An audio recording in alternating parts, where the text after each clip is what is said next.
Hey guys, Candida here, and this is the Silicone Faucet Splash Guard kitchen tray. This one actually has a place to hold the sponges.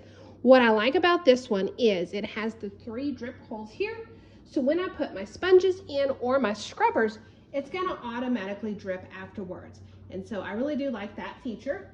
The silicone goes right around the faucet feature here, and that way when I am spraying dishes or I get done cleaning, it's going to trap any water here and it's going to be able to not only drain, but I can put my sponges, any scrubbies here. This has done a great job of keeping the water off my granite. Inevitably, while doing dishes, I get water back there and it's just harder to keep clean. So I do like the fact that this fits right here. And I can also put my soaps here. So I can put hand soap here, I can put dish soap here, and I can put my scrubbers here. So not only does it keep me organized, but anything that gets wet, it's going to automatically drain down here. If I need to clean it, it's super easy to remove. All I gotta do is pop it off. I can give it a good wash, and I can let it dry and put it right back on by just opening it up, putting it in place, and it's easy to use. So between easy install, it's easy to keep clean, and it helps keep my kitchen organized. It's definitely been a win.